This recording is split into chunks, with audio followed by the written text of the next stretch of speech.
Bonjour à tous, c'est Super Beyond10. Et voilà, comme promis, j'avais dit que je ferais parfois quelques petites vidéos consacrées à des tests sur des jeux vidéo ou sur des films. Donc voici la première partie consacrée au jeu Resident Evil 6. Vous savez comme moi que je suis un grand fan des Resident Evil.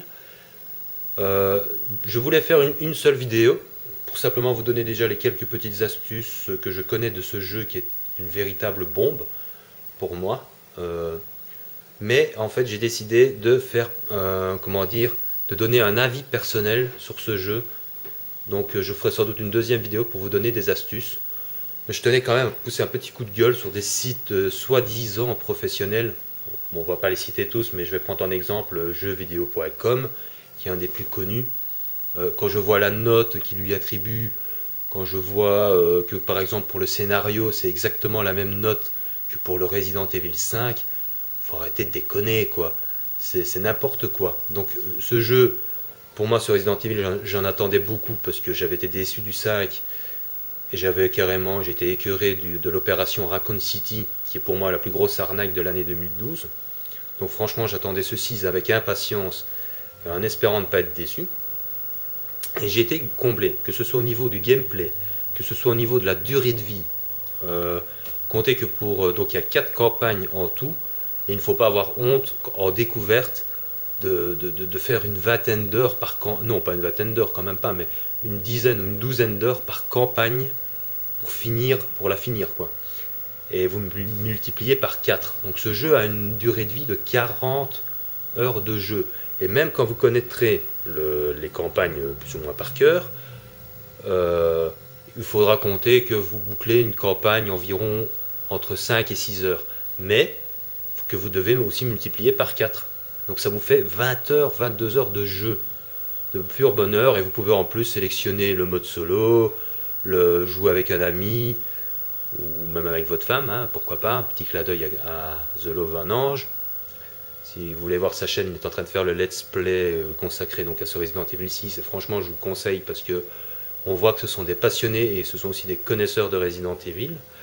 Donc franchement, je tenais à faire cette petite vidéo et elle a commencé par un petit coup de gueule. Surtout, enfin je ne vais même pas perdre mon temps à faire un petit coup de gueule sur ces sites soi-disant professionnels, mais simplement pour vous dire, ne vous fiez pas à ces notes, à ce qu'ils peuvent raconter. Faites votre avis personnel.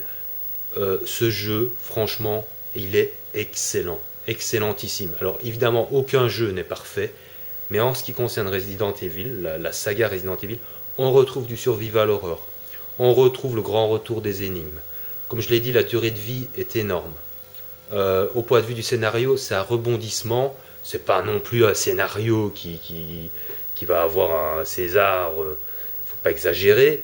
Mais on a envie de connaître la suite. On a envie d'avoir des réponses à des questions qu'on se pose, que ce soit sur Ada Wong, que ce soit sur le rôle d'Elena Harper, que ce soit sur le méchant de service Simons, euh, que ce soit pour savoir pourquoi Chris Redfield a perdu la mémoire, etc., etc.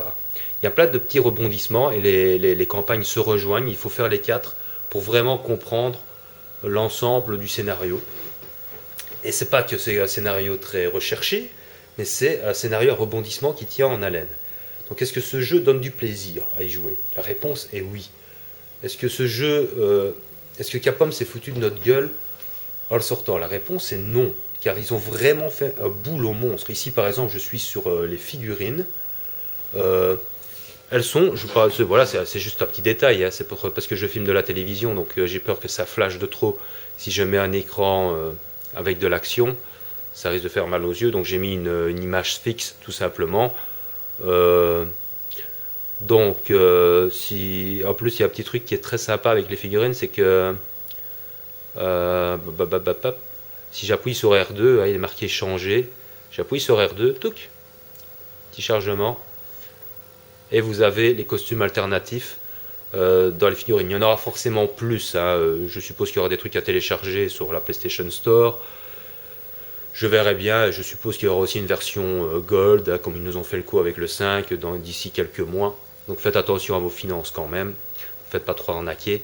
Mais ce jeu, vous ne gâcherez pas votre fric en l'achetant. Vous aurez des heures et des heures de plaisir. Il y a un mode mercenaire qui est assez stylé aussi. Donc moi qui n'aime pas tellement les modes mercenaires, je dois avouer que je prends même du plaisir à le faire, celui-là. Donc vous avez les habilités qui vous donnent, mais alors un panel de choix incroyable, qui vous permettra donc de trouver différentes formes de façons de jouer en fait. Donc ce sont vraiment des heures et des heures de plaisir. Donc je n'arrive pas à comprendre tous ceux qui viennent pleurnicher comme des gamines, euh, en disant, en trouvant, en critiquant ce jeu. Non, franchement, c'est complètement ridicule. Pour moi, ce sont des gens qui ont joué une fois, qui ont bâclé une campagne et qui ont mis leurs notes à test. Il y en a même, j'en ai vu certains qui mettent leur avis alors qu'ils n'y ont même pas joué. Donc c'est complètement, voilà, ridicule quoi. C'est franchement, ne vous fiez pas à ça. Moi, en bonne connaissance des Resident Evil, sincèrement, c'est l'un des meilleurs. Moi, pour vous dire, j'étais un nostalgique des anciens, même s'il y a maintenant le côté, le gameplay, de la caméra fixe, le côté rigide. Je ne m'y fais plus, ça c'est clair.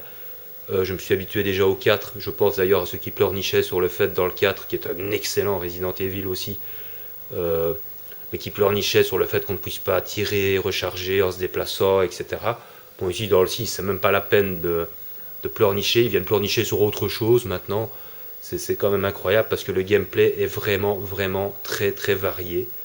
Alors attention, comme je dis, tout n'est pas parfait. J'essaie d'être objectif le plus possible. Le petit défaut que je trouve par exemple dans ce jeu, c'est au niveau quand on se colle à un mur, qu'on veut se cacher et tirer, comme ça on a une espèce de petit floutage qui est assez désagréable. J'ai constaté aussi quelques fois des bugs de caméra, qui peut parfois être gênant, mais voilà. À part ce genre de petites critiques qu'on peut faire, tout le reste est excellent dans ce jeu. Tout est stylé. C'est vrai qu'on ne trouve plus les documents cachés dans les décors. On les trouve, il faut trouver des emblèmes pour avoir les documents écrits. Et quand vous avez tous les emblèmes, il y en a 4 par chapitre, vous débloquez donc les figurines. Voilà, donc l'interactivité avec les décors, il y en a qui disent qu'il n'y en a pas assez, on ne peut pas casser une lampe, on peut pas... Ça suffit, on n'est pas dans un rail shooter, il ne faut pas non plus que tous les éléments du décor soient destructibles, quoi, c'est ridicule. Surtout qu'en plus on avance, les décors sont tellement détaillés que c'est peut-être ça qui crée une petite frustration, c'est que les décors sont tellement détaillés qu'on finit par regretter de ne pas avoir une interactivité avec tous les éléments. Mais en même temps, c'est un jeu vidéo, c'est pas un film. On va pas ramasser un livre sur un bureau, on va pas commencer à, je sais pas moi, à ramasser une canette de bière dans un frigo, je sais pas quoi. Hein. Faut quand même pas pousser. C'est un jeu vidéo, c'est pas, faut quand même pas exagérer. Hein. Et l'interactivité est bien réelle. Je conseille vraiment de fouiller les éléments, les décors, parce qu'il y a effectivement beaucoup de choses cachées, donc pas que des emblèmes, hein, les munitions, des points d'habilité, des choses comme ça. Il y a un mode découverte. Comme je l'ai dit, il y a le retour aussi des énigmes, là, un truc très important, qui ne sont pas si faciles que ça à faire la première fois. Alors je sais bien qu'il y a des petits malins qui vont dire elles sont trop faciles. C'est faux. Il m'est déjà arrivé de me retrouver bloqué pendant 10 minutes avec une énigme, je n'ai pas honte de l'avouer. Hein. C'est vrai que de toute façon, avec une énigme, dès qu'on a trouvé la solution, on a envie de dire elle est facile, parce que dès qu'une fois qu'on connaît, ben voilà, bah oui, évidemment, il fallait y penser, quoi. Ce n'est que de la logique pure. Donc, mais enfin, c'est le grand retour des énigmes qui était complètement absente du 5, par exemple, et qui en avait très peu dans le 4. Donc, les personnages sont stylés aussi, les dialogues, ils ne disent pas n'importe quoi, c'est un plaisir de les écouter, les cinématiques sont grandioses, il y a peut-être un peu d'exagération, même parfois beaucoup d'exagération à l'américaine dans des scènes d'action, dans des cinématiques, mais bon, maintenant on commence à s'y habituer, on en prend plein la vue, et puis voilà. Mais en même temps, elles sont magnifiques. Encore une fois, si on devrait les comparer aux cinématiques du RE5, il y a de quoi tomber par terre si on met la même note. Donc voilà, j'ai voulu faire cette première partie de vidéo pour vous donner mon avis personnel et aussi à m'adresser à des gens aussi qui se fient à des sites soi-disant professionnels mais qui sont complètement bidons. Faites-vous une idée par vous-même, regardez des gameplays sur YouTube, regardez des vidéos de tests de youtubeurs qui sont bien plus malins, qui vont vous donner un avis par exemple, d'abord un avis des premières impressions, puis un avis quand ils ont terminé le jeu, et là vous ferez vraiment une idée de ce qu'est le jeu. Voilà. C'était le petit coup de gueule pour la première partie de la vidéo. La deuxième partie de la vidéo qui sera consacrée à Resident Evil 6, ce sera sur les petites astuces que j'ai découvertes moi-même en faisant le jeu, hein, donc j'espère que ça vous aidera, que ça vous fera plaisir, parce que on m'a reproché aussi de mettre sur ma chaîne une vidéo qui ne m'appartenait pas, alors que je voulais rendre service simplement en mettant la vidéo où se trouvaient cachés les emblèmes, parce que je ne sais malheureusement pas faire des vidéos moi-même sur mon PC, parce que je n'ai pas un disque dur illimité, il faut que j'achète un nouveau disque dur, donc quand je l'aurai fait, là je pourrai le faire moi-même. Mais voilà, j'avais promis de faire des petites vidéos de test et des petites vidéos d'astuces sur des films, sur des jeux. J'ai commencé par celui-ci, et je vous donne rendez-vous très vite donc pour la deuxième partie qui sera cette fois-ci non pas consacrée à mon avis, mais sur les astuces que je connais du jeu. Je vous salue bien tous et je ferai quelques clins d'œil aussi à quelques-uns de mes abonnés qui sont en train de faire le let's play de ce jeu et que j'adore. Galax et The Lobanange, si vous m'écoutez, je vous fais un gros coucou. A plus. Donc je ferai sans doute une deuxième vidéo pour vous donner des astuces. Mais je tenais quand même à pousser un petit coup de gueule sur des sites soi-disant professionnels. Bon, on va pas les citer tous, mais je vais prendre en exemple jeuxvideo.com, qui est un des plus connus. Quand je vois la note qu'il lui attribue, quand je vois que par exemple pour le scénario, c'est exact. Bonjour à tous, c'est Super Beyond 10.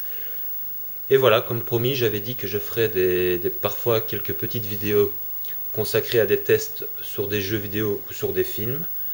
Donc voici la première partie consacrée au jeu Resident Evil 6.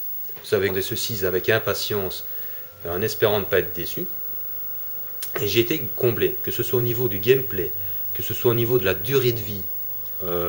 Comptez que donc il y a 4 campagnes en tout, et il ne faut pas avoir honte en découverte de faire une vingtaine d'heures, comme moi que je suis un grand fan des Resident Evil.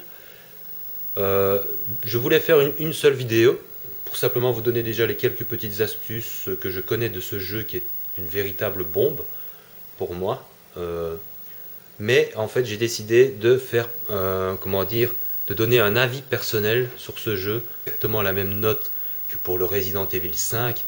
Faut arrêter de déconner quoi, c'est n'importe quoi. Donc ce jeu, pour moi ce Resident Evil j'en attendais beaucoup parce que j'avais été déçu du 5 et j'étais écœuré de l'opération Raccoon City qui est pour moi la plus grosse arnaque de l'année 2012. Donc franchement j'attends